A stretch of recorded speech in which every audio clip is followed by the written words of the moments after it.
Одиме понатаму, се наоѓаме во Кајлерс парк. Рамбери. Ова е убава, има панорама тука на Гетеборг. Сега се скачаме моци, има пешки одење, километар и пол од прилика.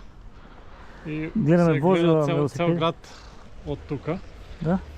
Може да се оди со кола до горе, али е побаво да се движиме, ако Валери моци изморена денеска. Али побаво е да се движиме. Па да. Ја никој пат не сакам да одам со кола, сакам пешки да се искачувам. И од озгора се гледа скоро цел град. Изморене, бидејќи Тони го победи во тенис и сега малку едва оди. Не е он научен на таков ритам како тука. Па реално. Движение нон-стоп. Да, повеќе искрено. Кој се врне у Македонија, моци ке у фит форма. Да, меѓутоа Испањата малку спиењето си го прави своето, како и да е убав поглед. Ќе видиме сега горе што не чека. Да. Сега има на обележано, само од другава страна почнува, кај што се овде спојува патиштата, на секој 100 метра на кој сме, колку имаме искачување до горе. И додека... Дека 1600 до горе, али сега ќе видиме. Нешто како на Говак, нели? Не, далеко од одморалиштето до црквата, мислам. Да. Ова е вака као у близина на центарот на градот, али убаво.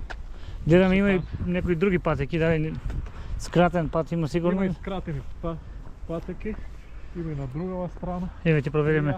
Сакам да ода оваа по пешачката патека, кај што си обележано, што е најдолго. И прва скица. Горе гледаме, добро е. Сега во меѓувреме да кажеме, ни пристигне на интересна вест, односно Софија е во полуфинале. Софија само што ми се јавија дека противничката го откажува, го предава мечот службено денеска. Во четвртфиналето? Нема во четвртфиналето нема да се игра. Во недела во 11 е полуфиналето. Противникот дали се знае или треба сега да очекувате? Се претпоставува кој ќе биде. Ќе игра со од клубот што тренира, со Хана Карчич, играа полуфинале во сега сме на првите 100 метра во недела во 11. Така е најизменично поставувам и други прашања, мораше да го споменеме ово, бидејќи нели ветивме од 16 од 18 денес дека ќе има сегменти, да, од 19 сегменти од тој надпревар, меѓутоа еве и тоа се случува и тоа е дел од играта. Знаеме како и професионалците ни се откажуваат надпревари, тоа е за нас добро во случајот. Па тоа е колку е добро, толку и лошо, на нас не треба надпревари. Не ни треба вака службено да одиме у... Е добро, да, за да има подобра форма секако. Али тоа. Добро, ние продолжуваме по патеката. И ќе погледнеме за кратко како изгледа Гетеборг од високо. Тука ќе скратиме малку. Да. Еве овде покажува колку метри сме поминале до сега, 200. Значи ше 800 има нагоре. Па сака или... Како една крива линија, предпоставувам. Сега оди, па се дели патот од двете страни и после пак на крај ќе се споиме со овој пат. Тако идеме се по патокот. Да, од овде да. Изгледа дека има уште некаде 500. Повише. Али битно е погледа од озгора. Да. Тука, до горе, ака горе доле све исто. Све исто, да. Еве полека се ближиме кон мене.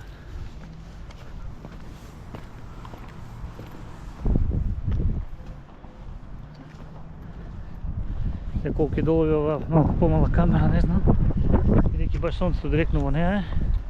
Ова е близко од Гордан, натаму е Тушванда, Хамнен или пристаништата се право и натаму е морето кон Данска. Северниот дел на Данска. Навака на оваа страна е центар. Сега малце, треба уште малце да бидеме право па. Еве и кулата. У Гетеборг е вака, со многу дрва. Многу дрва, во секоја расеба има парк, има дрва, има простор да да шеташ во околината кај што живееш. Не мора специјално одиш, ние сега шетаме, ага колку можеме да поминеме повише места за ама ќе оставиме нешто за друг пат па да дојде Валери. Ајде, здраве.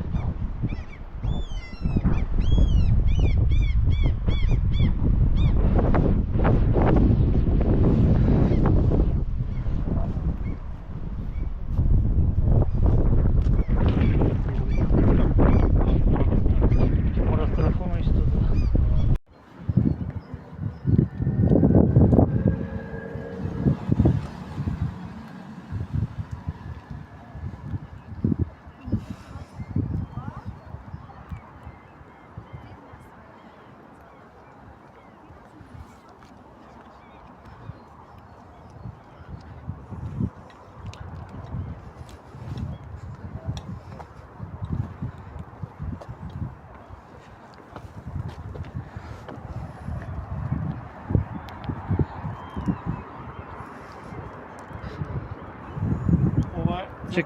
Чекај. Како рековме? Највисока зграда во Скандинавија, 74 спрата, 240 метри височина. Од оваа страна се гледа центарот на Гетеборг, Линдховен, Ериксбери и од другата страна преку водата канаво е Нордштад, Мајорна и Авенија, центарот. Центарот баш и мене не ми е много познато, многу само кога имам гости, тога идам в центар. Поред. Не ме влече да одам.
Рековме Гетеборг лежи на остров и полуостров.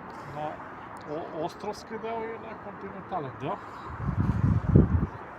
Гетеборг има нешто повише од 600.000 жители. 600.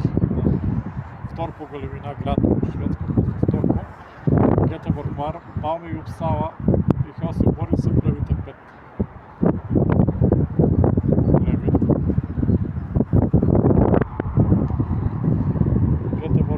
Се главните пристаништа што доваѓаат ова трговија со бродови што се одвива кон Англија, кон Западна Европа, Холандија. Германија се највише преку пристаништето Гетеборг. Главно пристаниште за цела Скандинавија. За Норвешка, за Шведска и за Финска е тука.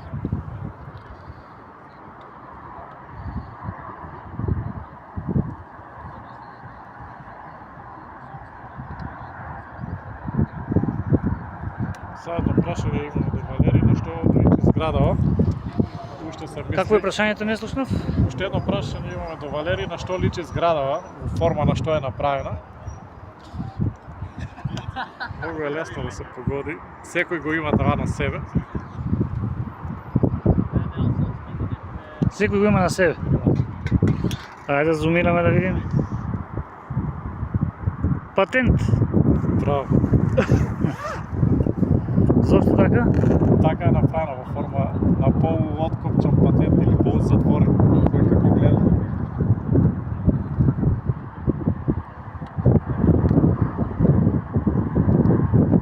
Ми помогна кога рече кој секој го има на себе и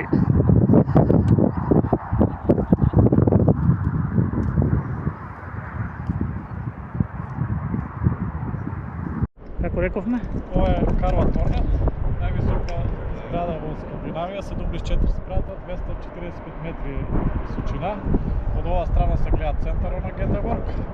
Ова е Линдхолмен, Ериксбери и од другата страна преку водата, преку канало е Норштам, Majorna и Авенија. Центарот баш и мене не ми води потоа. Само кој има гости, тога иде у центар. Инаку не ме влече доволно.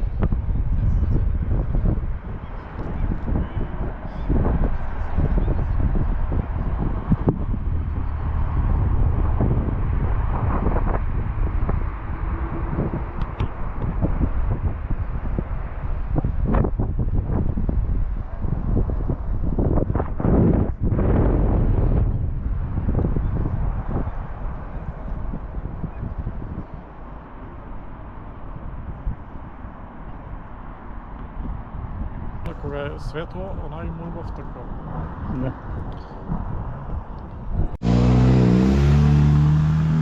Може. Уден. Јарбол.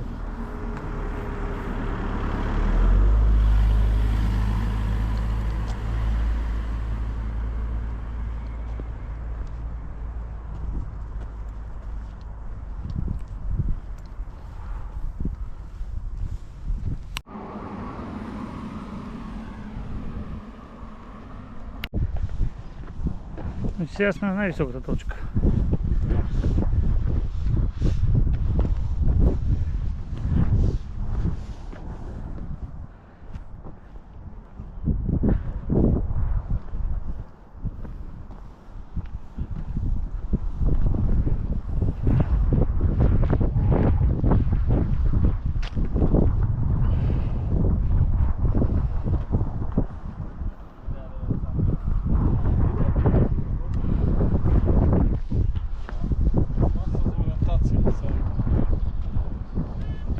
Која страна што се наоѓа?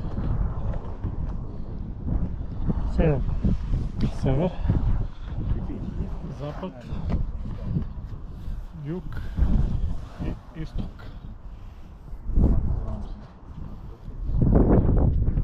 Југ каде сме ние? Југ, Македонија мислам. Македонија, од тука да оди на југо исток.